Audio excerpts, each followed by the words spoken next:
नमस्कार विद्यार्थी मित्रांनो, BA तृतीय वर्ष साहित्यशास्त्र या पेपरमध्ये आपण आतापर्यंत साहित्याचं स्वरूप, काव्याचं स्वरूप, काव्याच्या व्याख्या आणि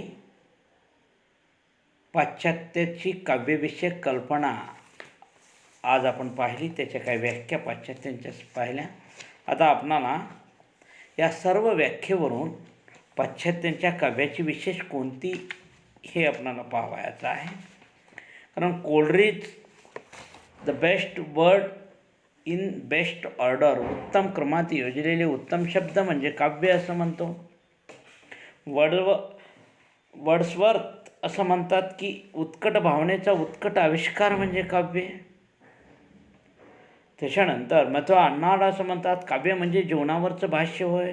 poetry is the criticism of life. Hazlitt कल्पना आणि विकार यांची भाषा म्हणजे काव्य असतं. The language of the imagination and the passion. त्यानंतर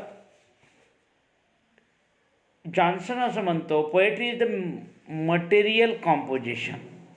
जॉन्सनचं म्हणणं poetry is the material composition म्हणजे काव्य म्हणजे पद्यमय लेखन.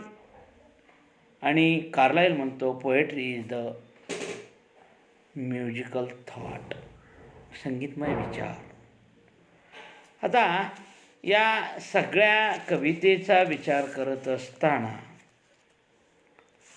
पाश्चात्य कल्पना पाहत असताना, जॉन्सन असो, एडगर अलन पो असो, कार्लाइल असो, या सर्व कवींनी वृत्तबद्धता, गेयता, लयबद्धता हे विशेष सांगितलेले आहेत. मानवी अंतःकरणातील भावनेचा आविष्कार या दृष्टिकोनातून आपण पाहिलेला आहे. काव्यात काय सांगायचे, कसे सांगायचे असे वर्गीकरण करता येत नाही. जो अनुभव अथवा भाव व्यक्त करायचा तो विशिष्ट पद्धतीनं व्यक्त करावा लागतो, तेव्हा त्याला काव्यत्व लाभते. एरवी तोच भाव गद्यातही व्यक्त करता येतो. म्हणजे विशिष्ट पद्धती किंवा रीती, वक्रोक्ती असो, ध्वनी असो, अलंकार हेच काव्य किंवा अकाव्य यातील व्यवच्छेदक लक्षण आहे. अलंकार हे ललित साहित्य आणि ललितेतर साहित्य या दोन्हीचं व्यवच्छेदक लक्षण आपणाला पाहायला मिळतं. काव्याच्या या सर्व व्याख्येवरून भावना हे पहिलं वैशिष्ट्य आपणाला पाहायला मिळतं. भावना ही ललित वाङ्मयाचं मुख्य लक्षण आहे. उत्कट भावनेचा उत्स्फूर्त उद्रेक म्हणजे काव्य असं वर्ड्सवर्थ म्हणतात. कारण उत्कट भावना ही सगळ्यात महत्त्वाची आहे. कारण poetry is the spontaneous overflow of powerful feelings. उत्कट भावनेचा उत्कट आविष्कार. मग ही उत्कट भावना कशा पद्धतीची आहे? बहिणाबाई चौधरीची एक कविता आपण त्या दृष्टिकोनातून पाहू शकतो. अरे संसार संसार जसा तवा चुल्यावर, आधी हाताला चटके मग मिळे ती भाकर. म्हणजे संसार ही उत्कटता कशी निर्माण होते? चटकन चटका बसतो. संसार तशा पद्धतीचा आहे. जीवनभर सुखदुःखाचे चटके बसत असतात आणि त्यातून संसाराचा फुलोरा हा फुलत असताना दिसतो. कधी दुःख, कधी गम, संकट, अडचण, अनंत अडचणीतून आपण मार्ग काढत काढत हा संसार फुलवण्याचा प्रयत्न करत असतो. ही एक उत्कट भावना असते. आणि ही उत्कट भावना त्या दृष्टिकोनातून आपल्याला पाहायला मिळते. कारण दिस जातील दिस येतील, दुःख जाईल सुख येईल, ही भावना उत्कटतेच्या दृष्टिकोनातून, आशावादी दृष्टिकोनातून आपल्याला पाहायला मिळते. त्यानंतर दुसरं वैशिष्ट्य आहे कल्पना. भावनेबरोबरच काव्यात कल्पनेला अत्यंत महत्त्वाचे स्थान पाश्चात्यांनी दिलेले आहे. कल्पना ही सृजनशील सृष्टी आहे. कल्पनाशक्तीमुळे प्रतिभासृष्टी निर्माण होते. कारण केवळ म्हणतो उचंबळून येणाऱ्या भावना आणि उत्स्फूर्त कल्पना यांना मिळालेली वाट म्हणजे काव्य. भावना आणि कल्पना सख्या बहिणी आहेत. भावना आणि कल्पनेशिवाय काव्य उत्स्फूर्तपणे येऊच शकत नाही. आतमध्ये दडून महत्त्वाचं नाही आहे, ते व्यक्त झालं पाहिजे. सगळ्यालाच माहीत असतं सगळ्या गोष्टी, कारण ॲक्सिडेंट सगळ्यांनी पाहिले असतात, जीवनातले बरे वाईट प्रसंग सर्वांनी पाहिले असतात, आजूबाजूला घडणाऱ्या घटना आपण सगळ्यांनी पाहिलेल्या असतात. पण एखादाच कवी त्याचं वर्णन करत असतो. संत तुकारामांनी खूप सुंदर पद्धतीने सासू सुनेचं भांडण वर्णन केलेलं आहे आपल्या अभंगाच्या रूपातून. सासू सुनेचं भांडण हे आपण आत्तापासून पाहतो का? ज्या वेळेला या संकल्पना जन्माला आल्या त्यावेळेपासून या सासू सुनेच्या भांडणाचं वर्णन आपल्याला अनेक कथा, कविता, कादंबरीतून पाहायला मिळते, संतांच्या अभंगातूनही पाहायला मिळते. पण आपल्याला ते जमतं का शब्दबद्ध करायला? कारण त्याला कल्पना आणि भावना याची उत्स्फूर्त अशी ताकद असावी लागते. कारण कल्पनाशक्ती ही नवनिर्माणक्षम शक्ती असून तिला काव्यात महत्त्वाचे स्थान असते. भावना व कल्पना या दोन जुळ्या बहिणी असतात. भावना जागृती करणे आणि कल्पनेची निर्मिती करणे, आणि कल्पनेची निर्मिती झाली तरच काव्य निर्माण होतं. म्हणूनच कल्पना, कल्पित विचार व भावना याची अभिव्यक्ती म्हणजे काव्य असं कोर्ट होप म्हणतो. कारण experience of imaginative thought and feeling, कल्पना कल्पित विचार या दृष्टिकोनातून आपल्याला पाहायला मिळतं. कारण हॅझलिट म्हणतो the language of the imagination and the passion, कल्पना आणि विकार, भावना यांची भाषा म्हणजे काव्य. कलावंताच्या मनाचा गुंता हे न उलगडणारा कोडा आहे. जो न देखे रवी वो देखे कवी. कवी निर्जीवाला सजीव करत असतो. एखादी निर्जीव वस्तूसुद्धा सजीव वाटावी अशा पद्धतीचं वर्णन करतो. कोण्यात झोपली सतार, सरला रंग, पसरली पैंजणे, सैल टाकोनी अंग. आता एखाद्यात नाचणारी पायामध्ये पैंजण घालून नाचत असते. रात्रभर रात्र धुंद झालेली आहे त्या पैंजणीनं.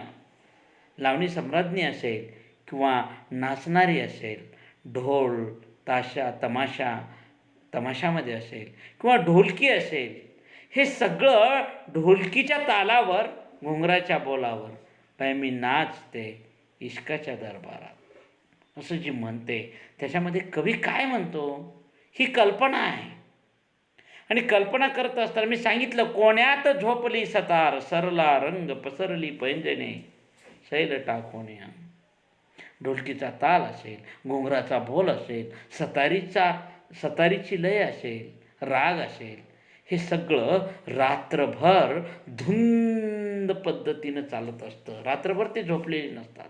पण पहाटेच्या वेळेला हा सगळा नाच गाण्याचा कार्यक्रम जेव्हा संपतो, रसिक मंडळी जेव्हा निघून जातात, तेव्हा ती सतार, तो रंग, ती पैंजण एखाद्या कोण्यात टाकून दिलेली असतात. पण प्रश्न कसा आहे, कुठेतरी ती काढून टाकलेली आहेत. पण कवी खूप सुंदर पद्धतीनं म्हणतो, कोण्यात झोपली सतार. झोपली जशी काय आत्ताच डुकली लागलेली आहे, तिनं रात्रभर काम केलेलं आहे आणि आता सहज झोपलेला आहे. किती जिवंतपणा आणण्याचा प्रयत्न करतो. सरला रंग, पसरली पैंजणे, सैल टाकोनी अंग. आत्ताच सैल पद्धतीनं, आत्ताच अंग टाकलं असं स्त्री म्हणत असते. आत्ताच अंग टाकलं होतं, काम करून करून दमले, खूप दमले, आत्ताच अंग टाकलं होतं. म्हणजे ही कल्पना कवी प्रतिभेच्या डोक्यामध्ये आपल्याला पाहायला मिळत असते. ही कल्पना शास्त्रामध्ये कुठं पाहता येणार नाही आहे. यातून मनोरंजन जरी होत असेल तरी मोठा विचारही दवडला गेलेला असतो. कारण बहिणाबाई चौधरी, अरे माणसा कधी होशील माणूस, लोभापायी झाला माणसाचा काणूस असं म्हणते. कारण ती कल्पना आहे, ती भावना आहे. तिसरं वैशिष्ट्य आहे पाश्चात्यांचं बुद्धिशीलता. बौद्धिक अंग काव्यासाठी आवश्यक आहे. ललित कलाकृती लिहिण्यासाठी कलावंताला उपजतच बुद्धी असावी लागते. तुकाराम महाराज म्हणतात, मी तो हमार भारवाही, बोलविता धनी वेगळाची. ही प्रतिभा, कल्पना आहे, स्फूर्ती आहे, काव्यामध्ये त्या दृष्टिकोनातून आपल्याला पाहायला मिळते. कारण ही बुद्धी प्रतिभा ही सगळ्यांना जमते का? कारण मी जे अभंग लिहितो, संत तुकाराम महाराज खूप सुंदर पद्धतीने सांगतात, आम्हा घरी धन शब्दाची रत्नी. पण हे जे शब्द आहेत ते कुठून आले? मी तो हमाल बारबा ही बोलविता धनी वेगळाची, मी फक्त हमाल आहे. ते शब्द ईश्वराच्या घरापासून येतात, मी तुमच्यापर्यंत पोहोचवण्याचं काम करतो. अभंगाच्या माध्यमातून ते तुमच्यापर्यंत पोहोचवण्याचं मी काम करत असतो. ते शब्द मात्र ईश्वराने दिलेली देणगी आहे. याच बाबतीमध्ये कवी मर्ढेकर म्हणतात, आशयाचा तूच स्वामी, शब्दवाही मी भिकारी, मागण्याला अंत नाही आणि देणारा तू मुरारी. आशयाचा तू स्वामी आहेस, शब्दाचा मी भिकारी आहे, माझ्या मागण्याला काही अंत नाही आहे, पण देणारा तू आहेस. हे शब्द माझे नाही आहेत, ही कविता, ही कथा, कादंबरी माझे नाहीत. यातले प्रत्येक शब्द, या शब्दावर तुझा अधिकार आहे. त्याला प्रतिभा म्हणावं, त्याला बुद्धी म्हणावं, त्याला कल्पना म्हणावं, ती भावना व्यक्त होण्याची प्रक्रिया म्हणावं. ह्या सगळ्या ललित वाङ्मय लिहिण्यासाठी फारसे कष्ट पडत नाहीत. त्यासाठी उपजत अशी बुद्धिमत्ता लागते. म्हणून कवी जन्मावा लागतो, निर्माण करता येत नाही. कल्पनेला मर्यादा घालण्यासाठी काव्यात बुद्धीचा वापर केला जातो. काव्यात भावना, कल्पना बरोबरच बुद्धिशीलतेला खूप महत्त्वाचं आहे. मी तर तुम्हाला सांगितलेलं आहे की सासू सुनेचं भांडण हे जगातल्या प्रत्येकानं पाहिलेलं आहे. पण शब्दबद्ध करता येतात का? नाही. संत तुकाराम महाराज खूप सुंदर भाषेमध्ये शब्दबद्ध करतात. परिशे घे सुनबाई, नको वेचू दूध दही, आवा चालली पंढरपुरा, वेशी पासून येती घरा. माझी या हातीचा कलबडू, मज वाचुनी नको फोडू, उखळ मुसळ जाते मन रमले त्यात माझे. ही सून नवी सून आहे, सासूला कटाळलेली आहे. सासू रोज जाच करते आणि ही सासू आता कितीतरी वर्षांनी पंढरपूरच्या यात्रेला निघालेली आहे. सुनेला जरा बरं वाटतं, बरं झालं सासू पंढरपूरच्या यात्रेला जायला निघालेली आहे. आता आपण मस्त 8-15 दिवस नवरा बायको सगळे आनंदात राहू, काहीतरी प्रेम सुख मिळेल, कौटुंबिक सुख मिळेल असं तिला वाटते. आणि ती सासूबाई त्या सुनेला सांगायला लागलेली आहे की परिशे घे सुनबाई, नको वेचू दूध दही. हे बघ सुनबाई, मी पंढरपूरला चाललेली आहे किंवा दिवाळंदीला यात्रेला चाललेली आहे बाई, पण एक लक्षात ठेव, दूध दही तू कुणाला द्यायचं नाही, वाटायचं नाही. मागायला आलं तरी तू देऊ नको. परिशे घे सुनबाई, नको वेचू दूध दही. हे ऐक सुनबाई, मी पुन्हा सांगायला लागलो, कुणाला दूध दही द्यायचं नाही, ताक कुणाला द्यायचं नाही. भिकारी आला तर त्या भिकाऱ्याला काही वाढायचं नाही. सासू गावाला गेली म्हणून सांग. उखळ मुसळ जाते मन रमले त्यात माझे. उखळ मुसळ जात्याला एखादी बाई जरी आली तरी तू त्याला सांग, सासू नाही, सासू आल्यावर ये, तिला विचारून. नाहीतर पुन्हा वेशीपर्यंत जाते, पुन्हा काहीतरी विसरतं, पुन्हा सासू सुनेला येऊन सांगते, हे बघ सुनबाई, माझी या हातीचा कलवडू, मज वाचूनी नको फोडू. मी जे गौऱ्याचा हुडवा केलेला आहे तो माझ्याशिवाय फोडायचा नाही आहे. तुला जर जाळण लागत असेल तर तुझं शेताहून आणून ते जाळून स्वयंपाक कर. माझ्या जाळणाचा विचार तू करायचा नाही आहे. म्हणजे इतकी वृत्ती त्या दृष्टिकोनातून आपणाला पाहायला मिळते. आणि संत तुकारामांनी खूप मार्मिक पद्धतीनं दृष्टांत देऊन हा अभंग रचलेला आहे. याच्यामध्ये कल्पना आहे, भावना आहे, बुद्धिशीलता आहे. आणि शेवटी ती सुनबाई म्हणते, सासूबाई एकदा जावा तर खरं, मी सगळं कसं व्यवस्थित करून ठेवते. असं म्हटल्याबरोबर ती सासूबाई म्हणते, आता कासया जाऊ पंढरपुरा, आता काही जात नाही. तू जर असं म्हणत असशील तर हेच माझं पंढरपूर म्हणते आणि जायचं कॅन्सल करते. अशी ही सासू सुनेची कथा अभंगाच्या रूपातून संत तुकारामांनी खूप मार्मिक पद्धतीनं भावना, कल्पना, बुद्धिशीलता, लयबद्धता आणि एका स्टाईलच्या विचारानं सांगितलेली आहे. म्हणूनच साहित्य, काव्य आणि या काव्याची विशेष पाहत असताना पाश्चात्याच्या दृष्टिकोनातून जर विचार केला तर पहिलं भावना आहे, दुसरं कल्पना आहे, तिसरं बुद्धिशीलता आहे, चौथं लयबद्धता. साहित्य हे सौंदर्याची लयबद्ध निर्मिती असते. कारण साहित्य rhythmic, poetry is the material composition. काव्य हे वृत्तबद्ध लयबद्ध असतं. कारण पोएट्री इज म्युझिकल थॉट, लयबद्धता त्यामध्ये आपल्याला पाहायला मिळते. लयबद्धतेमुळे कविता ही गद्यापासून वेगळी ठरते. लयबद्ध विचार म्हणजेच काव्य. एडगर्ड आलन पोळ म्हणतात, सौंदर्याची लयबद्ध निर्मिती म्हणजे काव्य होय. यालाच आपण अलंकार असं म्हणतो, यालाच आपण वक्रोक्ती म्हणतो. कवीची वाणी ही विदग्ध पूर्णता असते.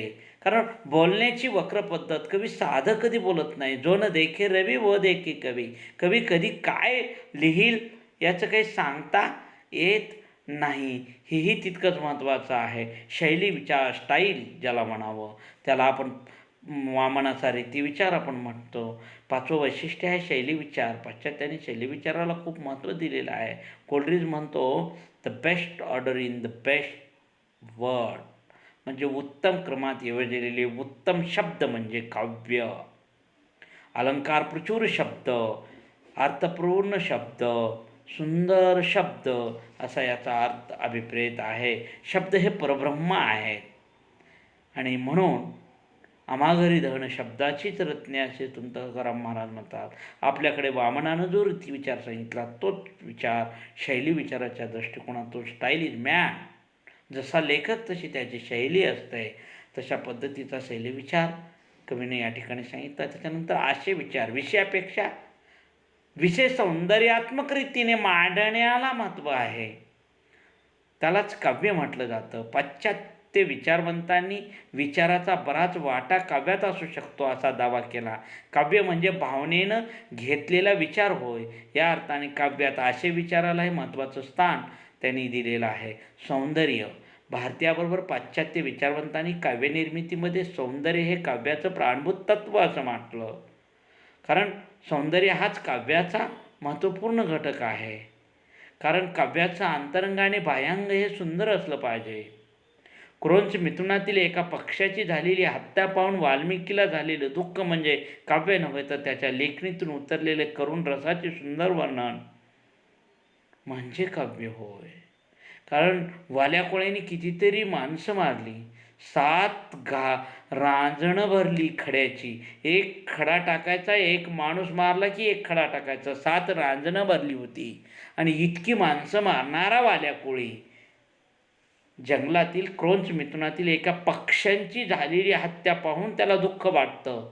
ते दुःख महत्त्वाचं आहे. ते करुण रसाचं सुंदर वर्णन कवितेमध्ये महत्त्वाचं आहे. त्याला सौंदर्य म्हणावं, त्याला आविष्कार म्हणावं. मानवी भावनेला कौशल्याने आविष्कृत करणारे वाङ्मय म्हणजे काव्य होय. रमणीयार्थ प्रतिपादका शब्दम काव्यम, रमणीय अर्थ व्यक्त करणारे शब्द म्हणजे काव्य असं जगन्नाथ सांगतो. तोच आविष्कार आहे. अमर्याद कल्पना, वास्तवता, भावना, रुची व लयबद्धता या साऱ्या बाबी आविष्कृत कशा झाल्या हेच काव्यामध्ये खूप महत्त्वाचं असतं. उदाहरणात जर सांगायचं झालं तर गुंतलेले प्राण या रानात माझे, नादो मानव खूप सुंदरपणे वर्णन करत असतात. गुंतलेले प्राण या रानात माझे, फाटकी ही झोपडी काळीज माझे. गुंतलेले प्राण या रानात माझे, फाटकी ही झोपडी काळीज माझे. मी असा अनंत भूमीत बेहोश होता, शब्दगंधेत मला तू काबूत घ्यावे. त्यांनी सांगितलेलं आहे की तू मला काबूत घे, मी जर बेहोश झालो.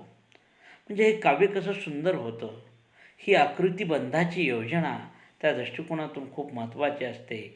आणि नवं वैशिष्ट्य आहे आकृतिबंध. काव्याची कलाकृती ही निश्चित आकृतिबंधात असावी लागते, तरच काव्याला सौंदर्य प्राप्त होते. विशिष्ट शब्द आणि अर्थ गुणांनी युक्त अशी पदरचना काव्याचा प्राण असतो. कवीच्या अनुभूतीला जो आकार आलेला असतो, आशयाची संपूर्णपणे एकरूप झालेला असतो. अलंकार, गुण, पदसंघटना, आकृतिबंध ही सर्व काव्यांगे आशयाशी ध्येय आत्मा संबंधाप्रमाणे एकरूप झालेली असतात. काव्य हे सुंदर, निखळ आनंद देणारे, आदर्शवादाचे मर्म सांगणारे, व्यक्तिसापेक्ष, वास्तवसापेक्ष व व्यक्तिभावना सापेक्ष व्हायचे असेल तर काव्याची बांधणी या आकृतिबंध योग्य असावा लागतो, तरच हे काव्य परिपूर्ण होऊ शकते. नाहीतर काव्य परिपूर्ण होऊ शकत नाही. उदाहरणात सांगायचंच झालं तर अरे खोप्यामध्ये खोपा, सुगरणीचा चांगला, देखा पिलासाठी तिनं झोका झाडाले टांगला. बहिणाबाई खूप सुंदर पद्धतीनं वर्णन करत असतात. आकृतीबंधच तशा पद्धतीचा आहे, मांडणीच तशा पद्धतीची आहे, विवेचक पद्धतीनं मांडणी केलेली आहे. अरे खोप्यामध्ये खोपा सुगरणीचा चांगला, देखा पिलासाठी तिनं खोपा झाडाले टांगला.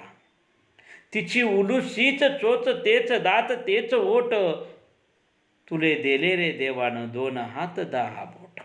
खूप सुंदर विचार, खूप मोठा विचार या कवितेतून व्यक्त होत असताना दिसतो. कारण ती मानवाला म्हणते, तुला देवानं 2 हात 10 बोट बुद्धी दिली, तिची उलुशी चोच तेच दात तेच ओठ तिचं. पण खूप सुंदर पद्धतीनं खोपा विणते आपल्या लेकरांसाठी, पिल्लांसाठी. माणसाच्या इंजिनिअरनं तयार करून दिलेलं घरसुद्धा एका वर्षामध्ये गळतं इथं. ही माणसं, हे माणसांचे विचार, ही प्रगल्भता, ही आकृतिबंध असा असू शकत नाही. माणसाचं वास्तव चित्रण बहिणाबाई चौधरी करते, त्याच्या मानवी विकाराचं चित्रण करते. म्हणूनच प्रतिभा हे एक महत्त्वाचं वैशिष्ट्य पाश्चात्याचं आहे. कल्पना आणि भावना यांच्या सान्निध्यामध्ये कवी मनातून ज्यावेळी उत्स्फूर्त भावनेचा उद्रेक होतो तेव्हा ती प्रतिभा होते. प्रतिभा हे काव्यनिर्मितीचं महत्त्वपूर्ण अंग आहे. पाश्चात्यांनी हे खूप महत्त्वपूर्ण वैशिष्ट्य सांगितलेलं आहे. अशा प्रकारे भावना, कल्पना, बुद्धिशीलता, लयबद्धता, शैलीविचार, भाषिक सामर्थ्य, जीवनदर्शन, निर्मितीपासून आस्वादापर्यंत टिकणारी आनंदमयता इत्यादी काव्यलक्षणाद्वारे साहित्याचं स्वरूप त्यांनी स्पष्ट केलेलं आहे. पाश्चात्य साहित्यमीमांसकाने भावनात्मक व वैचारिक अशा दोहोच्या आधारे साहित्याचे वर्गीकरण केलेलं आहे. ज्यामध्ये भावना व सौंदर्य जाणवते ते काव्य म्हणजे ललित वाङ्मय होय. शब्दांच्याद्वारे ती रसिकांच्या भावकोशात पुन्हा एकदा जागी होत असते. शब्द माध्यमाने निर्मिलेल्या एका अन्नाने साधारण जीवनानुभवाची सौंदर्यपूर्ण संरचना हे साहित्याचं स्वरूप लेखकापासून वाचकापर्यंत वेगवेगळ्या पातळीवर जाणवत असतं. उदाहरणार्थ, या नभाने या भुईला दान द्यावे. नादो मानोर खूप सुंदर सांगतात, या नभाने या भुईला दान द्यावे आणि ह्या मातीत चैतन्य गावे. कोणती पुण्य अशी येती फळाला, जोंधळाला चांदणे लखडून जावे. अशा पद्धतीनं नादो मानोर सांगतात. या ठिकाणी पाश्चात्यांची जी काही 10 काव्यलक्षणे आहेत ती आपण पाहिलेली आहेत. साहित्य या शब्दाची उत्पत्ती खूप मोठी आहे, स्वरूप अनकालनीय आहे व चैतन्यमय आहे. पारा या धातूप्रमाणे साहित्य हे पकडण्याला गेले तर हातातून निष्ठते. अशा पद्धतीनं काव्य हे भावनात्मक, अनेकातून एकत्व साधणारे, प्रतिभामय आहे. भरताने त्रैलोक्यास्य सर्वस्तनाट्य असे म्हटले आहे. वाङ्मय हे स्वर्ग, मृत्यू आणि पाताळ या तिन्ही लोकांना पुरून उरणारे आहे. काव्य अशा पद्धतीचे असते. भरताचे म्हणणे या ठिकाणी खरे वाटते. भरताने जरी नाटकाच्या संदर्भात हे विधान केले असले तरी नाटक हेही साहित्यच आहे. अमुक एकच एक साहित्याचं स्वरूप ठरवता येत नाही. साहित्याचे स्वरूप हे सर्वव्यापी आहे. इथं पाश्चात्यांचा साहित्य विचार आपण पाहिलेला आहे. उद्या आपण मराठी साहित्यातील साहित्य विचार पाहणार आहोत. इथं आपण थांबू. धन्यवाद.